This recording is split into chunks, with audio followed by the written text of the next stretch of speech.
복음서는 예수님의 일생을 기록한 성경입니다.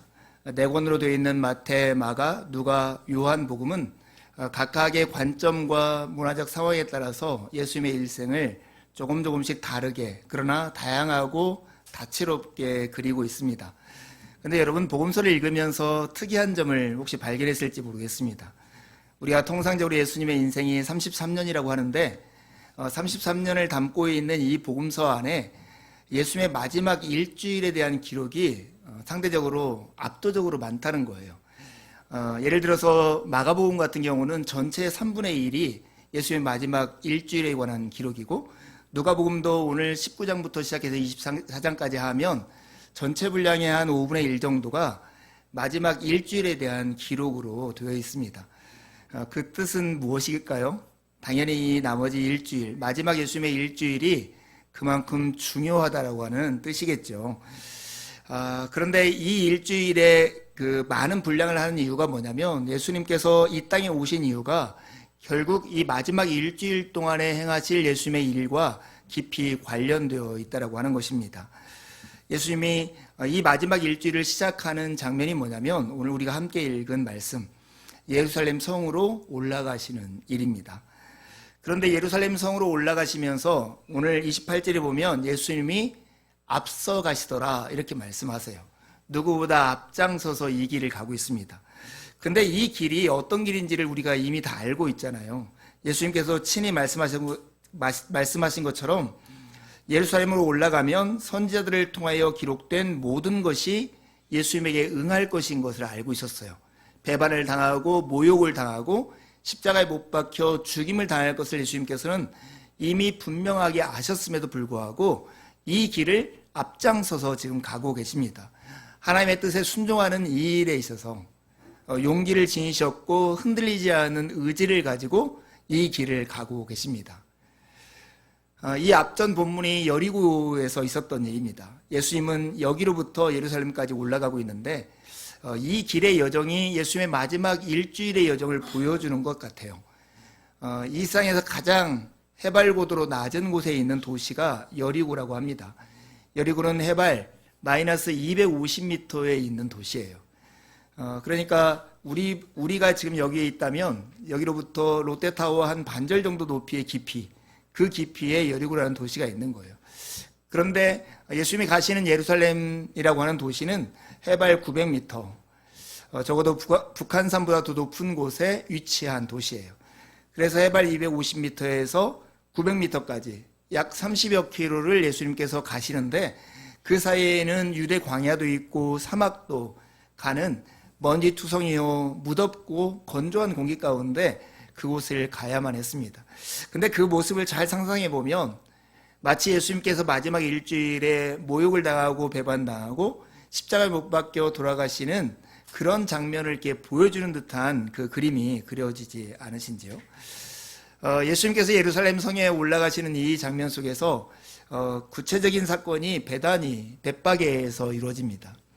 예루살렘 성이 있고 그 동쪽에는 우리가 알고 있는 감람산, 감람원이라고 하는 동산이 있었습니다. 그 감람산의 감람이라고 하는 것은 우리가 흔히 먹는 올리브유 할 때 올리브 나무가 있는 산이에요. 그 산에서는 예루살렘 성이 내다보이는 그곳인데, 그 성 동쪽 기슭에 이 베단이라고 하는 마을이 있었습니다. 우리가 마리아 마르다가 살던 마을로 익숙한 이 마을에서 예수님께서 제 아들을 보내어서 나귀 새끼 한 마리를 구해 오도록 만듭니다. 어디 가면 나귀 새끼가 있을 것인데 그것을 풀어가지고 가져오라. 혹시나 왜 끌고 갑니까? 이렇게 말을 하면 주님께서 쓰시겠다라고 말을 해라.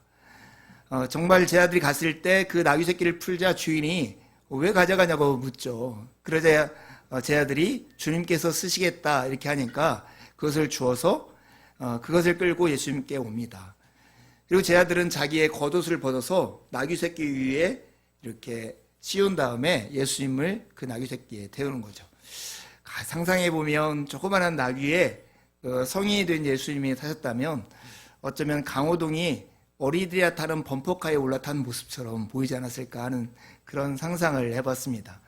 그리고 예수님께서 예루살렘 성으로 이렇게 올라가실 때 수많은 사람들이 좇으면서 찬송을 불렀습니다. 그 찬송의 내용이 오늘 본문에 나와 있는 37절 38절에 있는 말씀입니다. 우리도 한번 같이 읽어볼까요? 37절 38절 시작. 이미 감람산 내리막길에 가까이 오심에 제자의 온 무리가 자기들이 본 바 모든 능한 일로 인하여 기뻐하며 큰 소리로 하나님을 찬양하여 이르되 찬송하리로다. 주의 이름으로 오시는 왕이여 하늘에는 평화요 가장 높은 곳에는 영광이로다 하니. 어디서 많이 듣던 말씀 아닙니까? 예수님의 탄생 소식을 전하던 천사들, 천군들이 찬양했던 목소리, 하늘에서는 하나님의 기뻐하심을 입은 자들 중에 땅에서는 기뻐하심을 입은 자들의 평화이고 하늘에서는 하나님께 영광이라고 하는 노래를 이렇게 하고 있습니다. 하나님이 큰 일이 이루어지는 그 사건에 대한 감격에 겨운 노래가 이 찬양인 것이죠. 예수님은 예언된 대로 나귀 새끼를 타고 예루살렘으로 들어오시고 있는 이 장면인데, 이스라엘 사람들에게는 그로부터 한 200여 년 전에 그 선조들로부터 들어왔던 영웅적인 이야기가 떠올렸을 거예요.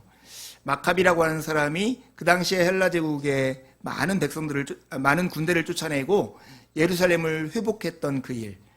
그러면서 시편 118편 26절을 읊으면서 노래하면서 이 성에 입성했던 장면을 예수님과 함께 오면서 그들이 이 노래를 불렀던 것입니다. 여호와의 이름으로 오시는 자가 복이 있으며 우리가 여호와의 집에서 너희를 축복하였노라. 호산나 우리를 구원해달라고 하면서 이 성에 오르고 있습니다. 이것은 사실은 마카비가 불렀던 승전가이기도 합니다. 적을 무찌르고 그의 나라를 세우시는 하나님을 왕으로 찬양하는 노래가 이 노래였던 거예요. 6월절이라고 하는 절기는 유대인의 세 가지 절기 중에 첫 번째 절기인데 그 중에서도 가장 큰 절기였어요.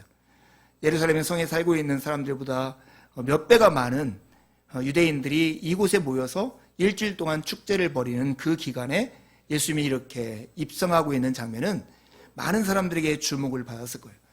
6월절 절기는 출애굽의 하나님의 구원을 그들이 기념하는 절기였을 뿐만 아니라 동일한 하나님이 우리를 구원하실 것을 기대하며 메시아를 기다리는 시간이었어요.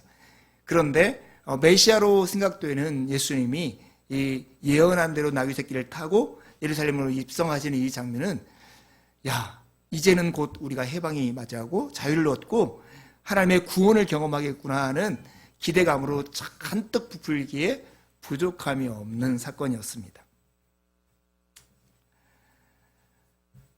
이런 상황에서 우리가 이 말씀을 한 걸음 더 뒤에서 이렇게 바라보면 사실은 참 어색하고 이해할 수 없는 장면일 수 있겠다 싶습니다. 우리는 너무나 익숙해서 예언된 대로 나귀 새끼를 타고 입성하시는 예수님의 모습이 지극히 자연스럽게 보일지 몰라도 실상 이렇게 나귀 새끼를 타고 입성하는 예수님의 모습을, 그리고 이 일주일 동안 있어진 일들을 기록된 복음서를 읽는 로마 사람들의 시각으로 이것을 본다면 참 어색하기 짝이 없을 거예요. 로마 사람들은 왕이 입성하는 장면을 자주 봤을 거예요. 왕이 즉위를 하거나 전쟁에 승리해가지고 돌아오는 그 장면에서 백마를 탄 왕이 그 뒤에 수많은 군대들을 거느리고 나팔 소리와 함께 행진하며 그 넓은 광장을 들어오던 그 장면에 익숙한 사람들에게 왕이래요. 근데 조그만한 나귀 새끼를 강호동이 범퍼카를 탄 것 같은 모습으로 들어오고 그 뒤를 따르고 있는 사람들은 저 갈릴리 촌놈들밖에 없었다는 이 사실이 얼마나 우스꽝스럽게 보였을까요? 이런 예수님의 모습 속에서 우리는 예수님에 대해서 다시금 생각하게 되는 매우 중요한 계기를 얻습니다. 예수님이 이제껏 당신이 누구신지를 숨기도록 계속 말씀하셨죠. 어떤 사건이 일어나서 놀라운 치유 사건이 있을 때 당신이 메시아라는 것을 감추셨습니다. 그런데 이제 이 자리에서는 사람들이 당신을 왕이라고 칭송하는 것에 대해서 오히려 공개하면서 그 길을 가요. 예수님에게 어떠한 바리새인이 제발 좀 당신의 제자들을 꾸짖어서 저런 노래를 못하게 하시오 이렇게 했을 때 우리 예수님은 저 사람들이 소리 지르지 않으면 이 내가 우주의 왕이라는 사실을 돌들도 알 텐데 아마 돌들이 소리칠 거다 하면서 그들의 요구를 거절하셨습니다. 그렇습니다. 예수님이 왕이라고 하는 사실은 사람들이 침묵해도 돌들이 외칠 만큼 분명한 사실입니다. 그러나 예수님은 왕이라 하기에는 너무나 초라한 모습으로 나귀 새끼를 타고 입성하고 있습니다. 그러니 우리가 이렇게 질문할 수 있는 거죠. 예수님이 진짜 왕이실까요? 그것도 온 우주의 왕이실까요? 만약 왕이시라면 예수님은 어떤 왕이실까요? 이것이 오늘 우리가 이 본문을 통해서 해야 할 질문입니다. 우리 모두는 여기서 왕이라고 하는 표현이 낯설게 느껴질지 몰라서 우리 시대로 표현하면 리더라고 해도 상관이 없을 거예요. 우리 사회에는 왕과 같은 지도자를 늘 원하죠. 그리고 지도자에게 우리의 운명을 맡기고 그들이 우리를 잘 이끌어주기를 기대합니다. 이런 사회 가운데 살고 있습니다. 이런 사회 가운데 살면서 우리는 정말 우리가 정작 우리의 삶을 맡기고 우리를 인도해 주기를 기대하는 지도자와 왕이 무엇인가, 어떻게 예수님만이 우리의 참된 왕이 되시는가를 생각해 볼 중요한 기회를 오늘 이 본문에서 얻을 수 있습니다. 예수님이 어떤 왕이실까 하는 것은 예수님이 어떤 왕이 아닌가를 살펴봄으로써 더 분명해지는 것 같아요. 적어도 예수님은 군사적 힘으로 로마 황제의 자리를 대신할 그런 왕은 아니셨습니다. 당시 예수님을 따르던 사람들은 예수님이 군사적이고 정치적인 혁명을 통해서 이스라엘에게 자유와 해방을 가져다 주기를 잔뜩 기대했죠. 오늘 본문 37절에 보면 그들이 하나님께 찬송한 이유가 이거였어요. 온 무리가 자기들이 본 바 모든 능한 일로 인하여 기뻐하며 큰 소리로 하나님을 찬양했습니다. 예수님을 왕으로 인정하면서 이렇게 환대했던 이유를 자세히 살펴보면 예수님께서 그들 앞에서 행한 모든 능한 일 때문에 그랬던 거예요. 언뜻 떠오르는 장면이 뭐냐면 오병이어의 사건 속에서 예수님께서 떡을 나눠주시자 그들이 예수님을 왕으로 삼고자 했던 그 장면과 너무나 유사한 장면인 거죠.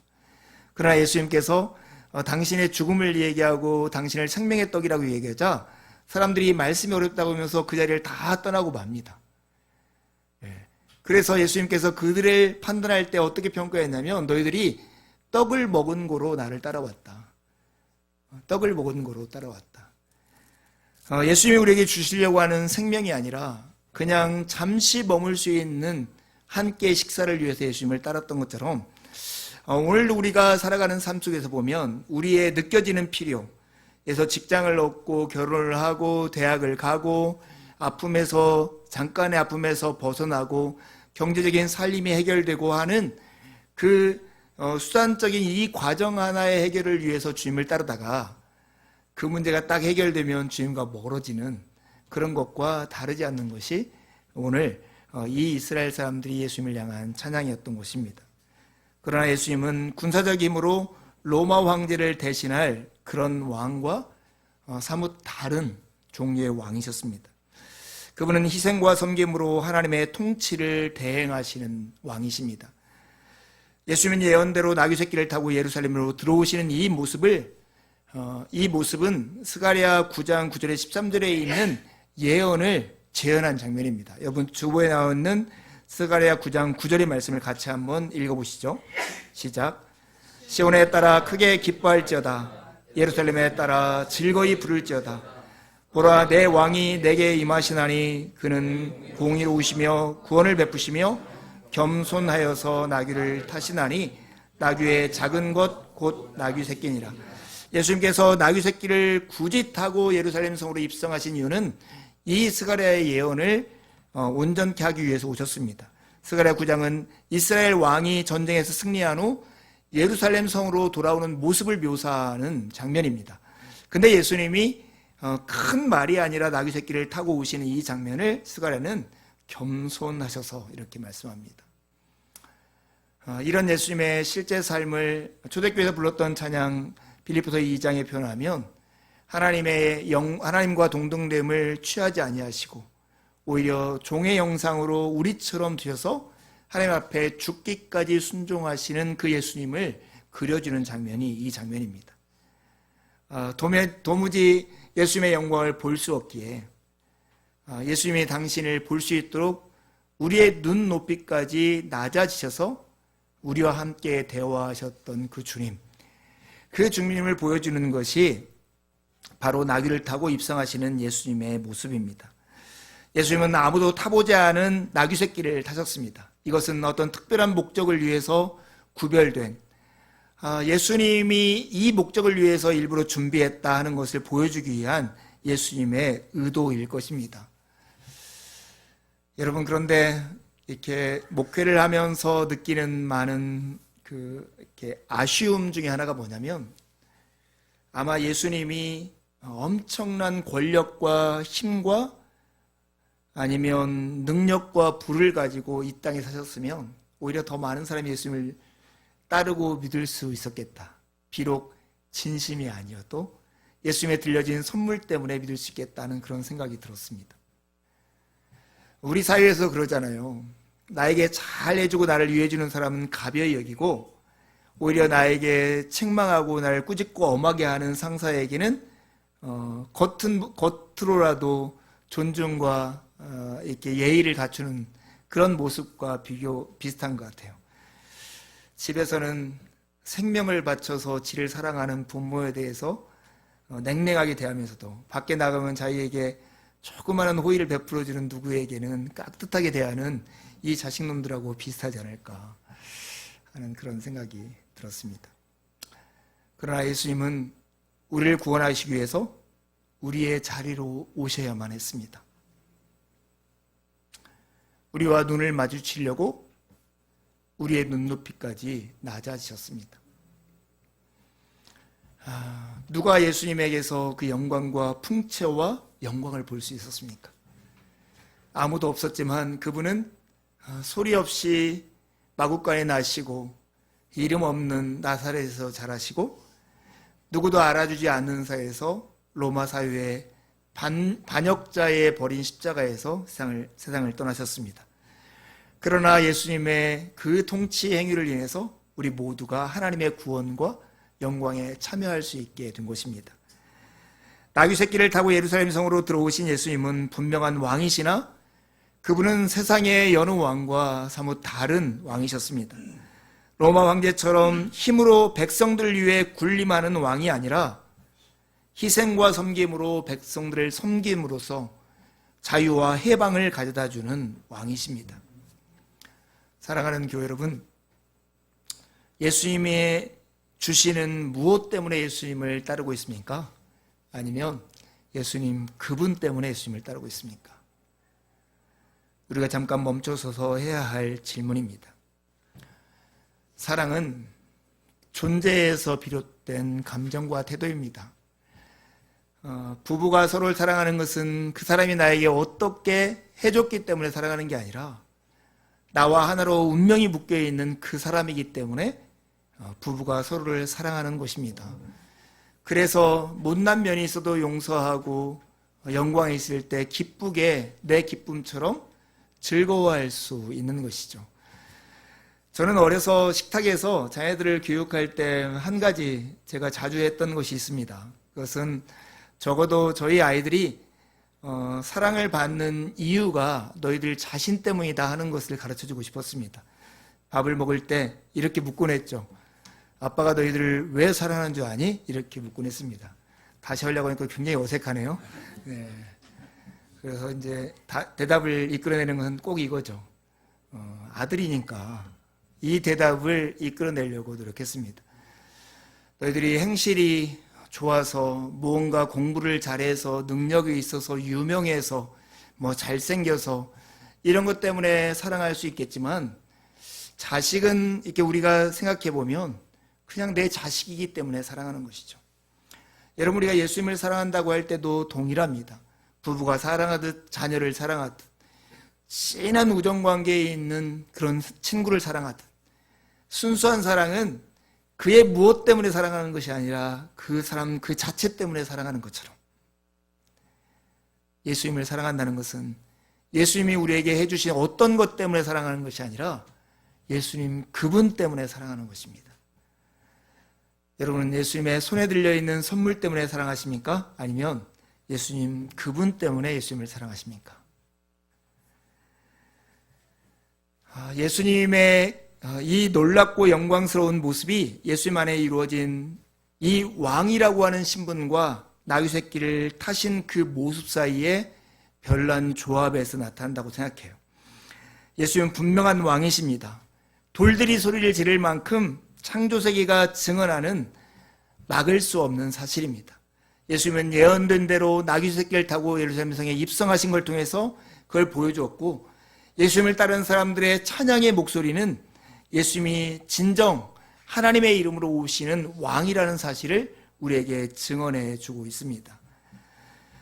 많은 사람들은 로마 정부가 이것을 탓해서 혹시나 진압이 나설까 두려워서 이런 소리를 외치지 못하게 했고, 혹시나 인간을 하나님이라고 말하는 것 때문에 신성모독이라는 오해를 받을까 봐 외치지 못하게 하고 있을 때, 예수님은 이것은 돌들도 아는 명백하고 부인할 수 없는 우주적 사실이라고 말씀하신 것입니다.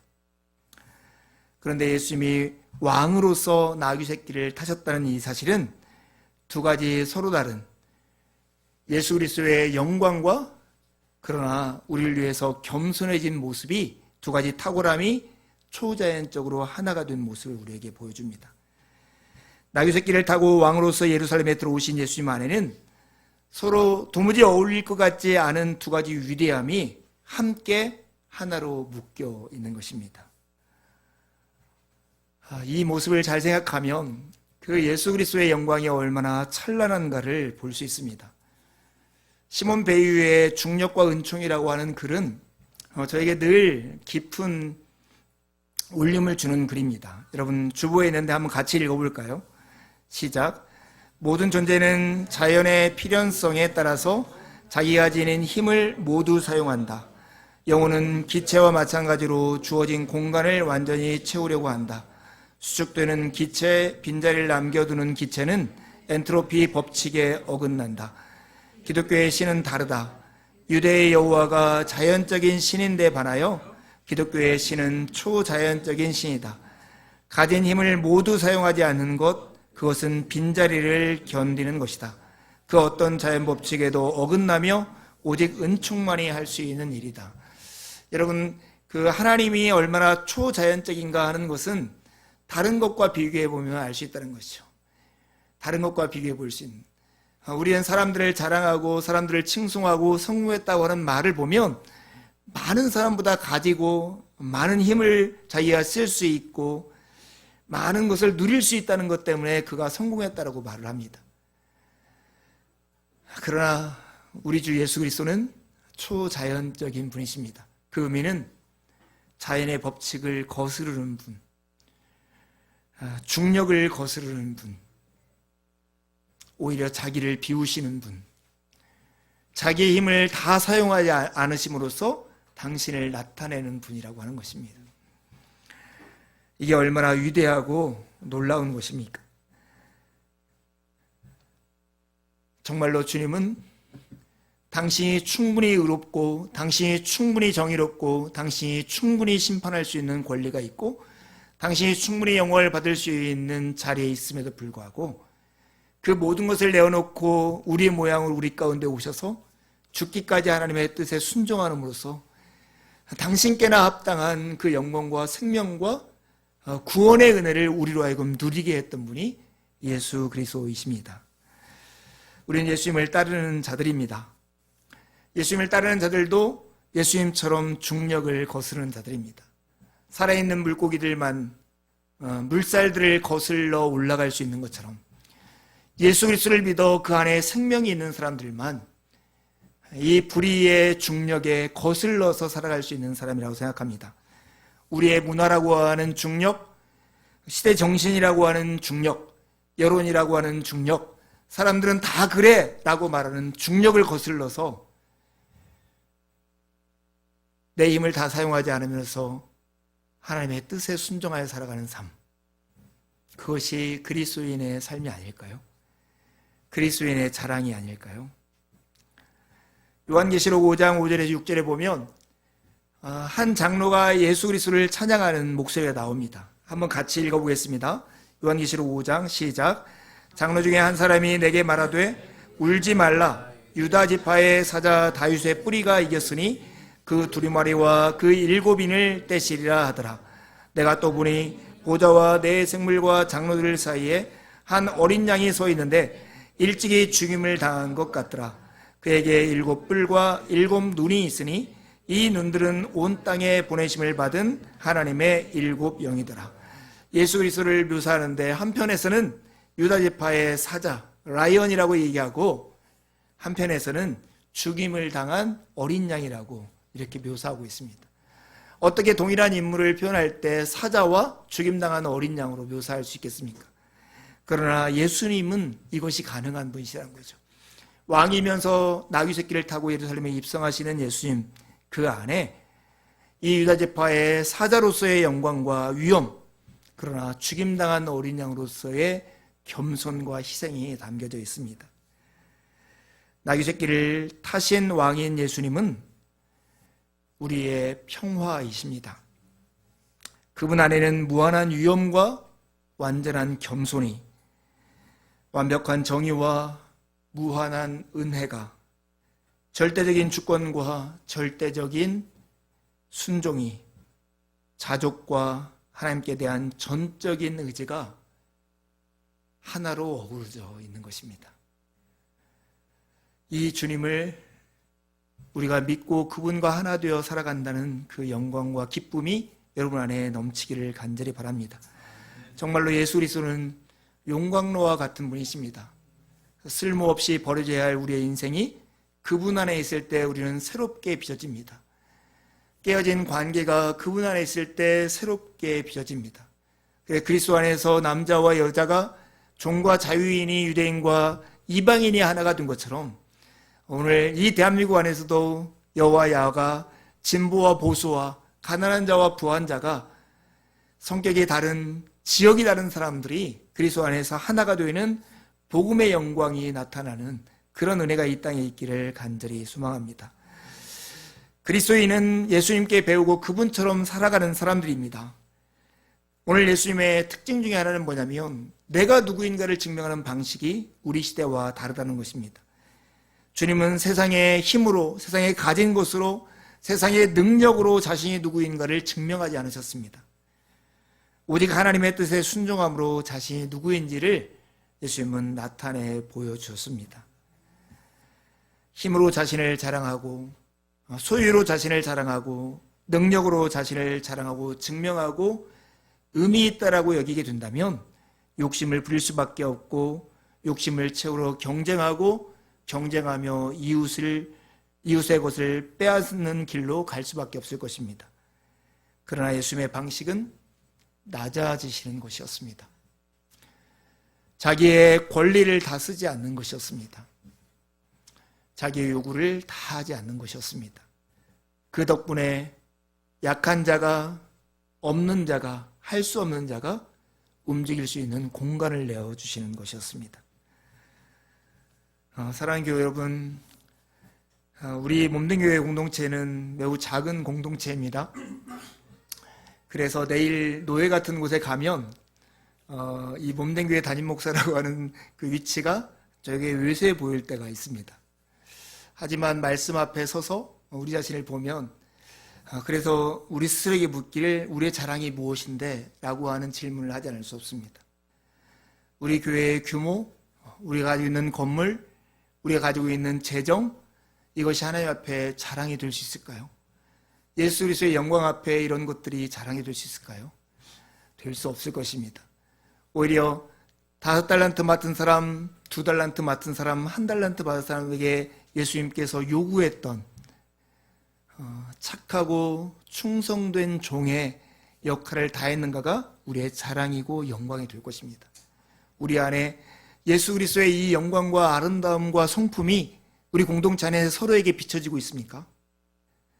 그래서 연약한 자가 이곳에서 힘을 얻고 쓸모없다고 생각했던 사람이 그리스도 안에서 삶의 의미를 되찾고, 나는 절망적이라고 생각했던 사람이 그리스도 안에서 살아보겠다는 새 힘을 얻고 있습니까? 그렇다면 우리가 그리스도의 공동체로서 살아있는 공동체요, 자랑거리가 있는 공동체가 될 것입니다. 버락 오바마가 오바마 케어를 하면서 사람들에게 했던 유명한 연설이 있죠. 주부에 실어놨습니다. 저는 다음과 같은 근본적인 믿음이 있습니다. 저는 제 동생을 지키는 자입니다. 이 말은 창세기 4장 9절에서 가인이 아벨을 죽인 다음에 아벨을 찾는 하나님 앞에 했던 대답, 여호와께서 가인에게 이르시되 내 아우 아벨이 어디 있느냐? 그때 가인이 이렇게 대답합니다. 내가 알지 못하나이다. 내가 내 아우를 지키는 자니까? 했던 질문을 가져와서 오바마가 미국 시민들 앞에 이렇게 얘기하는 거죠. 예, 저는 제 동생을 지키는 자입니다. 이것이 바로 이 나라를 작동하게 하는 것입니다. 이것이 우리로 하여금 우리가 개인적인 꿈을 추구하지만 하나의 미국이라는 가족으로 모이게 하는 것입니다. 저는 이 연설이 오늘날 대한민국에도 필요하고 그리스도인들 사이에서도 필요하다고 생각합니다. 예수님처럼 살아가는 삶을 이 연설을 빌어서 표현하자면 우리는 우리의 동생을 지키는 자들로 살아가는 것입니다. 우리는 흔히 나는 하나님의 은혜로 오늘의 내가 되었다는 바울의 고백처럼 그런 은혜에 대한 고백들을 합니다. 돌이켜보면 우리가 가진 것 중에 하나님께서 은혜로 주시지 않은 것이 있을까 하면 아무것도 없더라고 저는 고백하지 않을 수 없습니다. 그렇다면 우리 또한 받은 은혜로 우리의 동생을 지키는 자, 우리 형제, 우리 자매, 우리 아이들, 우리 부모들을 지키는 자로 살아가는 것이 마땅하지 않겠습니까? 예수님께서 예루살렘으로 입성하실 때 그분을 큰 소리로 맞이하던 군중들 어쩌면 대다수가 일주일이 지나지 않아 다시 큰 소리로 소리칩니다. 십자가에 못 박으소서. 십자가에 못 박으소서. 제가 몸내기에 목회하면서 마음이 굉장히 힘든 것 중에 하나가 이것입니다. 예수님께 무엇인가를 기대해서 나왔는데 자기의 기대가 충족되지 못하자 나는 예수님을 믿을 수가 없겠다고 하는 사람들의 이야기를 들을 때입니다. 마치 입성할 때 이렇게 큰 소리로 찬양하다가 정작 예수님이 십자가에 못 박히는 그 장면에서는 오히려 예수님을 십자가에 못 박으라고 우리의 기대를, 우리의 요구를 충족해 줄 수 없는 사람이라고 이렇게 하는 것과 마음이 같은 것 같아서 제 마음이 굉장히 무너질 때가 있곤 합니다. 사랑하는 여러분, 우리는 우리가 기대하는 것을 채워주는 예수님을 따르는 제자입니까? 아니면 그저 그분 자체가 사랑스러워서 예수님을 따르는 제자입니까? 우리는 순간의 환호에 그치는 무리입니까? 아니면 고난과 시련 속에서도 주님을 따라가는 제자입니까? 한 주간 동안 우리 스스로를 돌아보면서 주님 한 분만으로 제 삶은 충분합니다. 이렇게 고백하는 한 주가 되기를 간절히 소망합니다.